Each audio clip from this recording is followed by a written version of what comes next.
हा भाग इथं तुटून पडल्यानंतर आता काय करायचं असा विचार न करता, अशी चिंता न करता त्यांनी लगेच हा जो भाग आहे हा पुन्हा रिकन्स्ट्रक्ट केला. आपल्याला मातीच्या फरकामधून, मातीच्या रंगाच्या फरकामधून ते लक्षात येतं. अशा प्रकारच्या खूप गोष्टी या ग्लोरीमध्ये आपल्याला पाहायला मिळतात.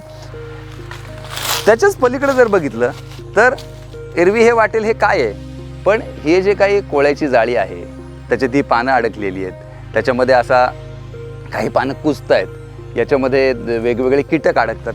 हे जे काय अवतीभोवती घडत असतं निसर्गामध्ये ते या ठिकाणी चांगल्या प्रकारे प्रिझर्व झालेले आहेत.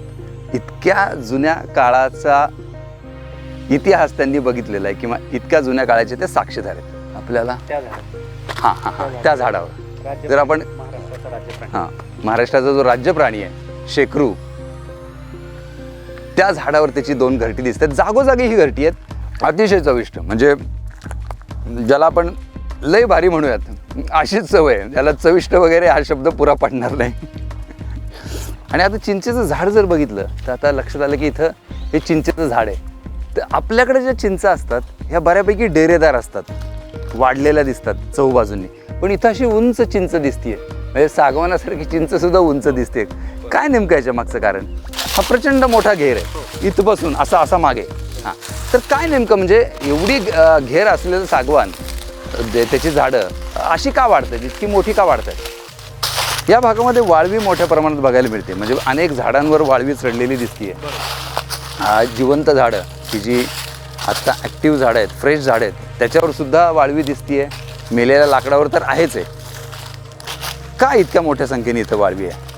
जनरली आपण झाडांवर छोटे छोटे कीटक असतात, बारीक बारीक कीटक, ते जेव्हा उकाडा वाढतो तर स्वतःचं आणि आजूबाजूच्या सराउंडिंगचं त्यांच्या टेम्परेचर मेंटेन करण्यासाठी असे तुषार हवेत पसरवतात आणि त्यामुळे तिथलं वातावरण थंड राहतं. अच्छा. आणि तोच तुषार आपल्याला जाणवतो. नक्कीच असेल. जेव्हापासून यांची नोंद घेण्यात आली 1953, त्यानंतर आज जवळजवळ 72 वर्ष पूर्ण झाली.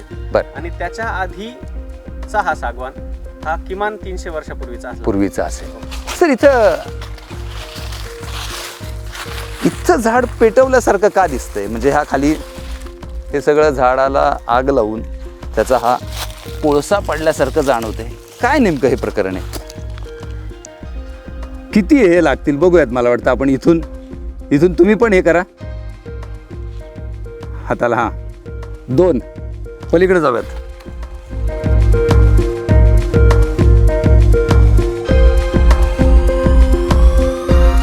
हा जतन भूखंड म्हणून आपण याला ओळखतो, परमनंट प्रिझर्वेशन प्लॉट.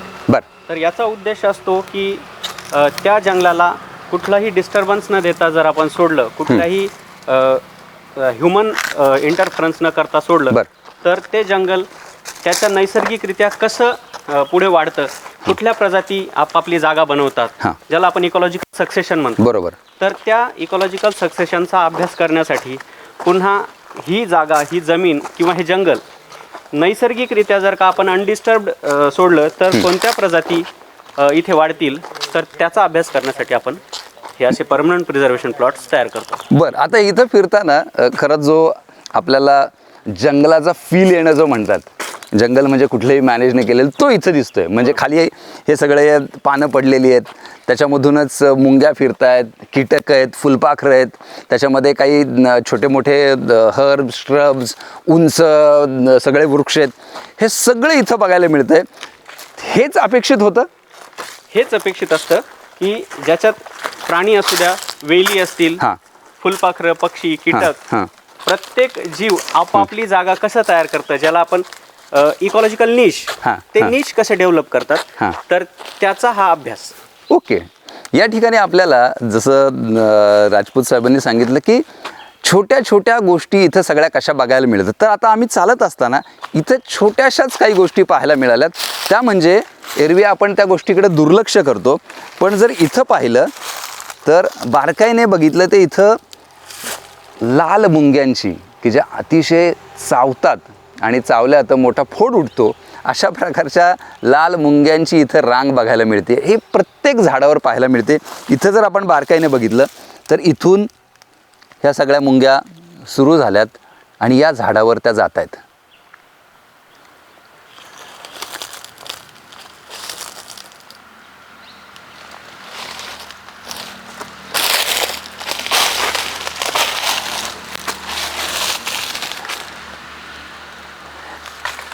त्याच्याच पलीकडे जर बघितलं तर एरवी हे वाटेल हे काय आहे, पण हे जे काही कोळ्याची जाळी आहे त्याच्यात ही पानं अडकलेली आहेत, त्याच्यामध्ये असा काही पानं कुजत आहेत, याच्यामध्ये वेगवेगळे कीटक अडकतात.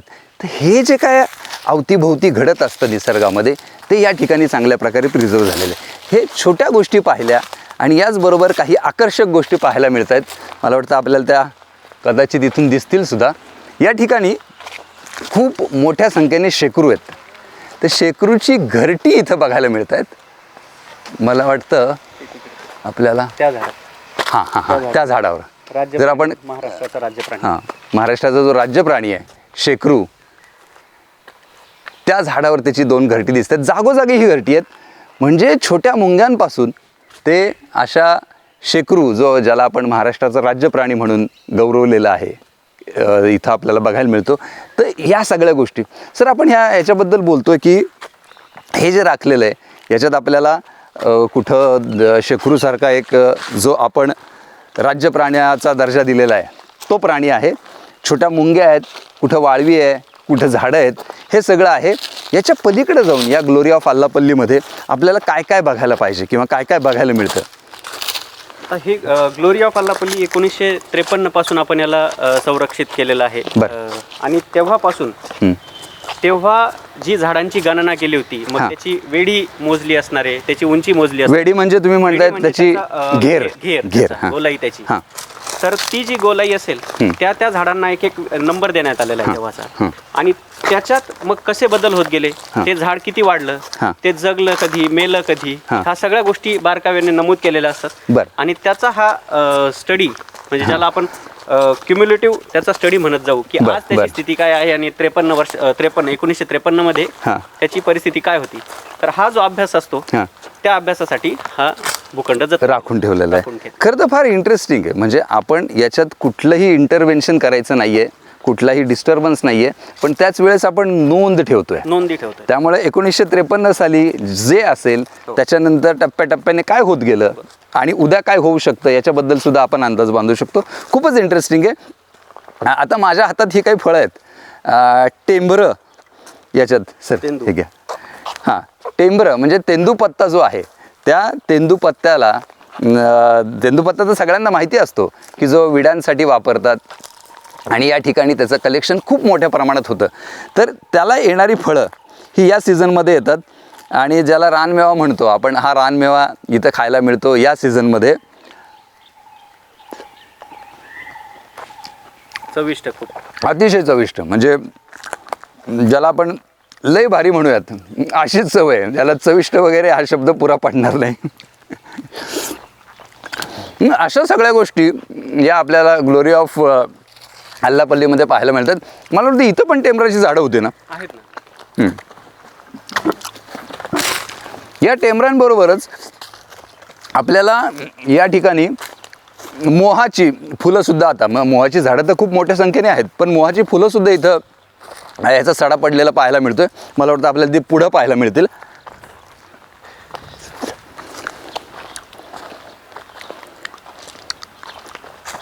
इथं सुरुवातीला म्हणजे 1953ला हा जेव्हा प्लॉट राखून ठेवला त्यावेळेस काय काय होतं याची नोंद जी केलेली आहे त्याच्यात काय विशेष गोष्टी सांगता येतील? तेव्हाच्या झाडांची त्यावेळेला सगळ्यात जास्त वेडीचं झाड कोणतं होतं, सगळ्यात जास्त उंचीचं, साधारण 42 मीटर उंचीच्या आपल्याला तिथे सागाचं झाड तेव्हा नोंदवलं गेलेलं आहे. 42 मीटर उंच म्हणजे फुटांमध्ये म्हणायचं झालं तर 110 फूट वगैरे होईल. हो साधारण. आणि त्याचं कारण पण तेव्हा नोंदवलं गेलं होतं की आपली जी वनांची श्रेणी आहे किंवा जी आपण साईट क्वालिटी म्हणतो तर ती प्रथम दर्जाची आहे. ओके. तर ही तेव्हा नोंदवली गेलेली होती आणि त्यामुळे ह्या प्रथम दर्जाच्या श्रेणीच्या वनांमध्ये कसा बदल होत जातो तर तो हा कंटिन्युअस अभ्यास आहे. ओके, बरं. आणि त्याची नोंद ठेवल्यामुळे आता आपल्याला त्याच्यात काय डिग्रेडेशन होतं आहे, काय वाढ होतीये, काय कन्झर्वेशनच्या दृष्टीने काय काय घडतंय, काय बदल घडतात निसर्गात, ह्या सगळ्या मला वाटतं आपल्याला नोंदवता येतील. बरं, उत्तम. मला वाटतं इथं टेंबरं, हे झाड तेंदूचं झाड. बरं, ही सगळी टेंबर आहेत? हो, वरती लागलेली सगळी. ओके. खाली पडलेली सुद्धा ही टेंबरच आहेत ना? हेच फळ आहेत.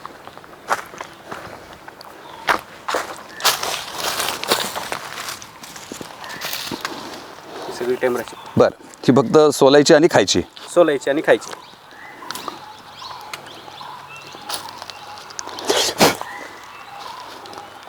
टेंबरांचा या इकोसिस्टीममध्ये जर आता माणूस खातो हा भाग वेगळा, पण या सगळ्या इकोसिस्टीममध्ये कोणाकोणाला फायदा होतो? जेवढे जीवजंतू इथे उपस्थित आहेत, मग ते शेकरू असेल किंवा इथली लोकल हरणांच्या प्रजाती असतील, चितळ असतील, सांबर असतील, किंवा इवन छोटे छोटे कीटक, मुंगी, पक्षी, तर सर्व ह्या टेंभरावर जगतात. आणि हा जो उन्हाळा असतो, जेव्हा गवत नसतं, तर तेव्हा हे वन्य प्राणी ह्याच टेंभराची फळं खातील. बरं. किंवा मोहाची फुलं खातील, खाली पडलेली वेचून वेचून. तर ह्या सगळ्यांना याचा फायदा होतो. बरं, म्हणजे पाण्याची कमतरता आहे, पाण्याची खाद्याची कमतरता आहे, ती सगळी याच्यामधून भरून निघणार. न्यूट्रिएंट्स त्यांना याच्यातूनच मिळतील. खरं तर जंगलामध्ये किती छोट्या छोट्या गोष्टी असतात की ज्या आपण बारकाईने बघतोच असं नाही. आपली संकल्पना जी असते जंगलांची ती की आम्हाला वाघ दिसलं म्हणजे चांगलं जंगल आहे. हे वाघ दिसलं तर चांगलं जंगल आहेच आहे, पण त्याच्या पलीकडे ह्या ज्या काही छोट्या छोट्या गोष्टी जंगलामध्ये फ्लरिश होतात त्या मला वाटतंय त्याच्यानेच हे जंगल संपन्न होत जातं. संपन्न होतं. हां हां, म्हणजे जर तुम्हाला वाघ हवा असेल तर या ठिकाणी तुम्हाला त्या वाळवीपासून, मुंगीपासून, ह्या टेंबरांपासून, मोहापासून, ह्या अशा असंख्य गोष्टी असतील त्या एकत्र आल्या तर मग तुमचा वाघ कुठेतरी एक प्रेडॉमिनंट स्पेशी म्हणून येणार आहे. वा. आता आपण जे इथं गेट बघतोय तिथं मला वाटतं याची माहिती दिलेली आहे. त्याच्यावरनं आपल्याला बऱ्याच गोष्टी समजून घेता येतील. अच्छा, हे जे तुम्ही म्हणताय 1953 साली नोंदवलं गेलं. अच्छा,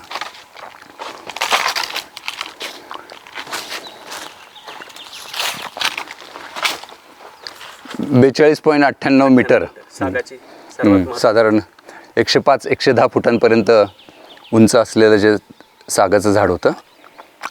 आणि महत्तम वेढी, त्याला घेर म्हणत, ते जवळजवळ 5 मीटरपेक्षा जास्त, 518 सेंटीमीटर. ओके. या भूखंडातील अनेक वृक्ष जवळजवळ 300 वर्षांपूर्वीचे आहेत. 300 वर्षांपूर्वीचे वृक्ष हे 1953 साली प्रिझर्व केले गेले. 53 नंतर आता जवळजवळ 70 वर्ष उलटलेली आहेत. इतका काळ म्हणजे 450 वर्ष ही झाडं इथं आहेत. इतक्या जुन्या काळाचा इतिहास त्यांनी बघितलेला आहे किंवा इतक्या जुन्या काळाचे ते साक्षीदार आहेत. आपण मला वाटतं आज जाऊयात आणि आतली आणखीन ग्लोरी पाहूयात.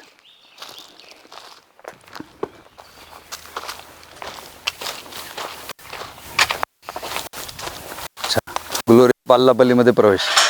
बरं, या.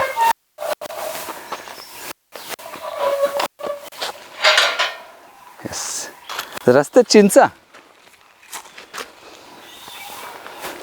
खरं तर चिंच या ठिकाणची का कोरड्या भागात बघायला मिळते? इथं तर पाऊस चांगला होतो.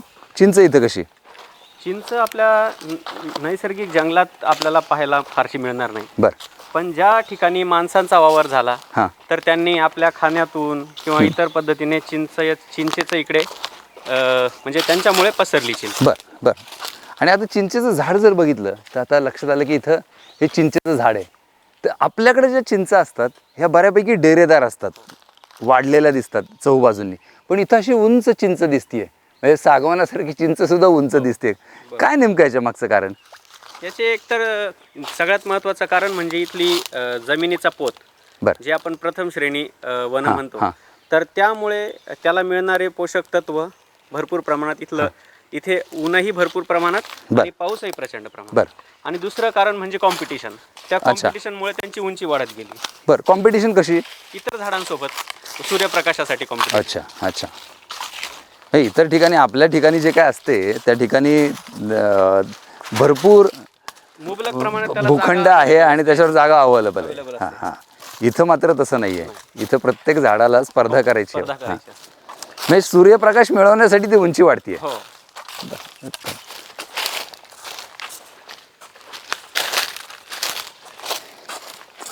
सर, इथले सागवान जे आहेत, म्हणजे आता हा खूप मोठा नाही पण तरी सुद्धा याचे घेर, म्हणजे आता आपण जंगलात येताना बघितलं तर याचे जे घेर आहेत ते जास्त आपल्याला रुंद दिसत आहेत. किंवा आता तो जर बघितला, तो पलीकडचा, हां हां हां, तर याचा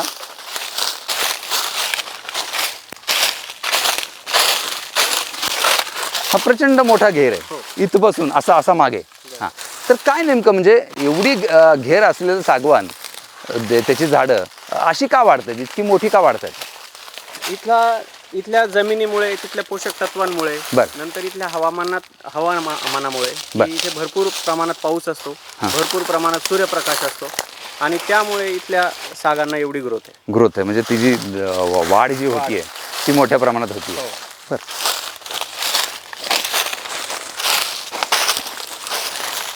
आपण त्या ग्लोरीचा जो फलक वाचला त्या ठिकाणी हळदूचा उल्लेख होता.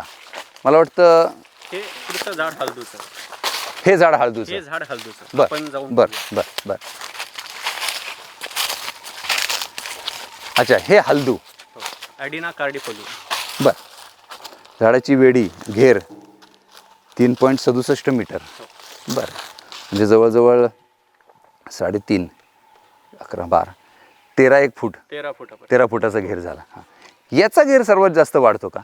म्हणजे आपण तो जो उल्लेख वाचला त्याच्यामध्ये आपल्याला याचा घेर जो आहे तो खूप, म्हणजे या झाडाचा नव्हे पण या प्रकारच्या हळदूचा घेर जो आहे हा खूप जास्त वाढतो असा उल्लेख होता. सगळ्यात जास्त घेर असलेलं झाड तेव्हा हळदू होतं 1953 साली. बरं. आता आपल्याला सागाचं सगळ्यात मोठा घेर असलेलं झाड आपल्याला इथे उपलब्ध आहे. बरं, ते आपण बघणार आहोत. आपण बघूया. बरं, याच्याबद्दल तुम्ही सांगत होता की हळदू नाव पडण्याच्या मागे एक काहीतरी. त्याचं आपण जर लाकूड पाहिलं तर ते पिवळसर असतं, पिवळट रंग असतो त्याचा. त्यामुळे कदाचित त्याचं नाव हळदू पडलं असेल. बरं.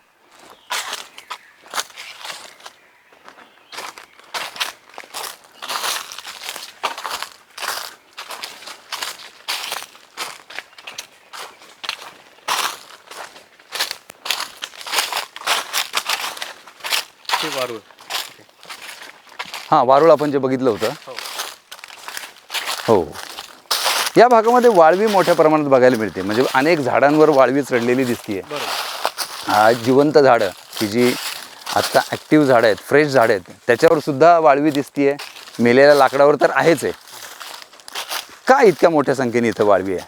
इथे जे झाडांसाठी कारण आहे त्यांच्या वाढीसाठी, तेच इथल्या प्रत्येक जीवासाठी कारण असेल. इथल्या वनांचा प्रकार, इथलं हवामान, इथली जमीन, त्याची सुपीकता, त्याच्यात असलेले नैसर्गिक तत्व, ह्या सगळ्या कारणांमुळे प्रत्येक जीव त्याच्या फुल कॅपॅसिटीला ऍक्टिव्ह असतो. आणि तेच कारण ह्या वाळवींचं इथं पाहायला मिळते.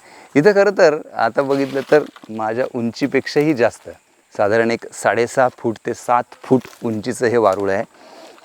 जर बघितलं तर हे जे झाड आहे ह्या झाडाच्या भोवती त्याने वेढा घालून ते वाढलेलं आहे. इथे एक गमतीशीर भाग सांगायचा आहे. खरं तर वारुळाच्या आतमधलं जे टेम्परेचर आहे हे अतिशय कमी असतं. म्हणजे याला नैसर्गिकरित्या प्राण्यांनी किंवा जीवांनी त्यांचा एअर कंडिशन मेकॅनिझम कसा निर्माण केलेला आहे हे इथं बघायला मिळतं. याच्या जर आतमध्ये गेलं तर टेम्परेचर हे अतिशय मेंटेन्ड असतं. म्हणजे AC चा शोध जरी आपण इन्व्हेंट केला असला AC, तरीसुद्धा निसर्गामध्ये प्राण्यांनी, जीवांनी छोट्या छोट्या, आता वाळवीचं हे वारुळ आहे, अगदी छोटासा जीव आहे, पण त्यांनीसुद्धा त्यांच्या गरजांसाठी काही गोष्टी विकसित केल्यात. इथं जवळून एक छोटीशी महत्त्वाची गोष्ट दाखवायची आहे. हा जर रंग बघितला मातीचा तर हा वेगळा वाटतोय आणि हा जर रंग बघितला तर वेगळा वाटतोय. हा थोडासा पाणी असल्यासारखं वाटतं इथं जास्त आणि हा कोरडा वाटतोय. का बरं इथं असं असेल? याच्यामधली गंमत अशी की हा जो भाग आहे ही रिडेव्हलपमेंट आहे. याचा हा भाग पडलेला असणार आहे. इथं आपल्याला खाली बघायला मिळतं की काही भाग तुटून पडलेला असतो. इथं तुटून पडला ना. हां, किंवा इथं जर आपल्याला बघितलं तर जसं हा पॅच आहे तसाच इथं पॅच बघायला मिळतोय. आणि जर इथं आपण खाली बघितलं तर हा भाग तुटून पडलेला आहे. हा जो भाग आहे हा तुटून पडलेला भाग आहे वाळवीचा. त्याच्यामधली आपल्याला जर ही रचना बघितली तर छोटे छोटे बिळं, त्याची पुन्हा उपबिळं, अशी ही आतली रचना. हा भाग इथं तुटून पडल्यानंतर आता काय करायचं असा विचार न करता, अशी चिंता न करता त्यांनी लगेच हा जो भाग आहे हा पुन्हा रिकन्स्ट्रक्ट केला. आपल्याला मातीच्या फरकामधून, मातीच्या रंगाच्या फरकामधून ते लक्षात येतं. अशा प्रकारच्या खूप गोष्टी या ग्लोरीमध्ये आपल्याला पाहायला मिळतात. सर, इथं वरून काही थेंब पडल्या असल्यासारखं जाणवत आहेत. आता आम्ही इथं आहोत तर ते कॅमेऱ्यामध्ये पाण्याचे तुषार मार्क करता येणार नाही, पण आत्ता अंगावर आमच्या ह्या सगळ्या उकाड्यामध्ये छोटे छोटे थेंब पडतात आणि त्यामुळे थोडासा गारवा जाणवायला मिळतो. नेमकं काय ते? जनरली आपण झाडांवर छोटे छोटे कीटक असतात, हां. बारीक बारीक कीटक, हां. ते जेव्हा उकाडा वाढतो हां. तर स्वतःचं आणि आजूबाजूच्या सराउंडिंगचं त्यांच्या टेम्परेचर मेंटेन करण्यासाठी असे तुषार हवेत पसरवतात. बरं. आणि त्यामुळे तिथलं वातावरण थंड राहतं. अच्छा. आणि तोच तुषार आपल्याला जाणवतोय. बरं, म्हणजे त्यांनी स्वतःसाठी तुषार त्यांनी सगळे सुद्धा स्वतःसाठी एअर कंडिशनिंग, जसं आपण इथे वाळवीबद्दल बोललो, तशी ती त्यांची air conditioning. Air condition mechanism, आणि ते राखताना जे काय खाली येते त्याचा आपल्यालाही फायदा होतो. भन्नाट. खरं तर अशा प्रकारच्या गोष्टी बघणं, अनुभवणं म्हणजे खरं जंगल बघणं आहे का? बरोबर. आपण सतत फक्त ज्याला आपण मोठे प्राणी, हां. हत्ती, वाघ, हां. सिंह, हां. तर ह्या प्राण्यांच्या मागे बराच जो टुरिस्ट वर्ग असतो तो हां. पळत असतो. हां. पण जंगलातल्या ह्या बारकाव्यांचा अभ्यास करणं हां. म्हणजे जंगल पाहणं. बरं.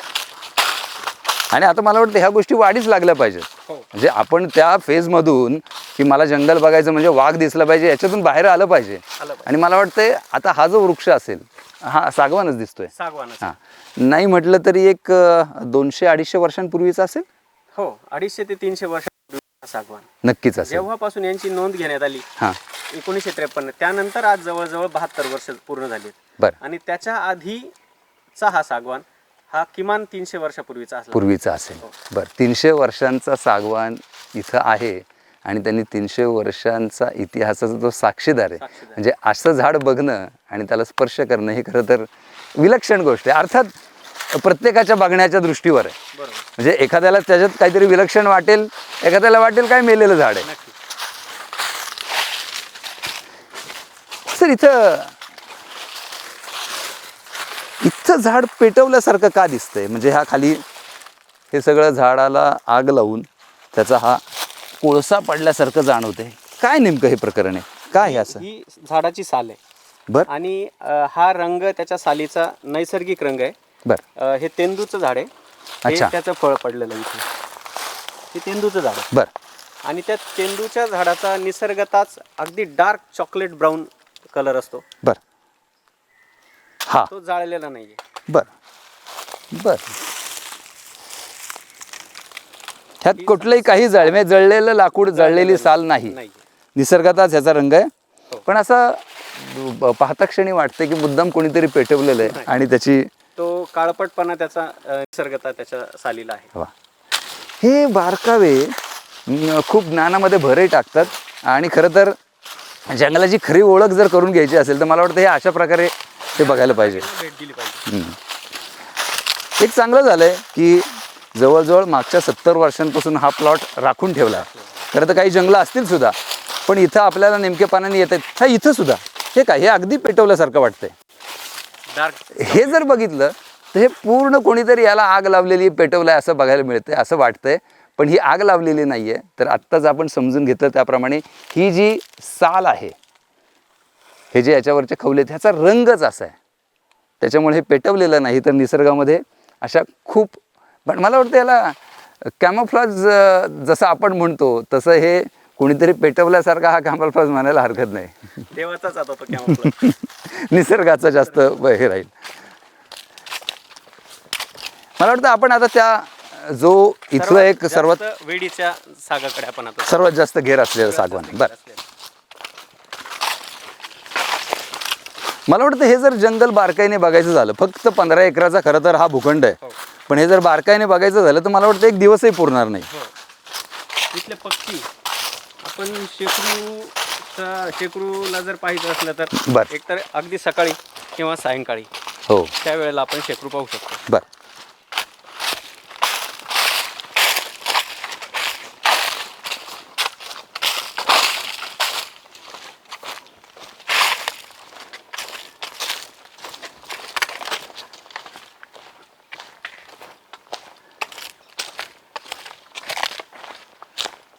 वा.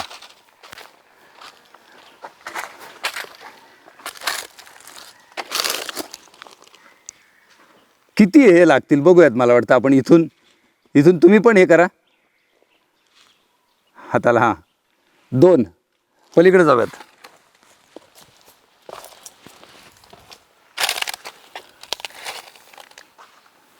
3.5 4 साधारण 3.5 ते 4 म्हणजे आत्ताचा असलेला जो सागवान आहे त्याच्यामधला हा सर्वात जास्त वेडी किंवा सर्वात जास्त घेर असलेला सागवान.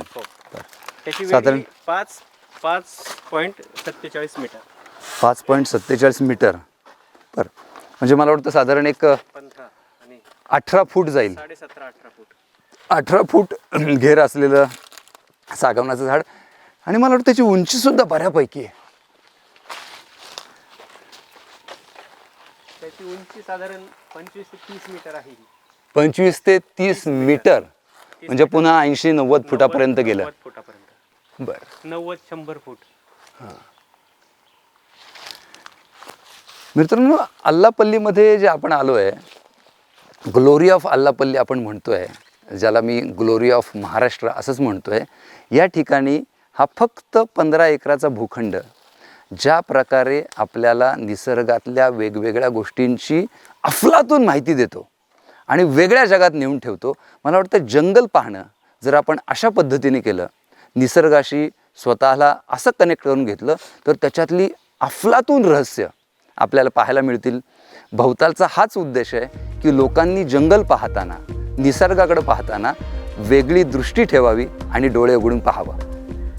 भवताल व्हिडिओजमध्ये इथंच थांबूयात. धन्यवाद.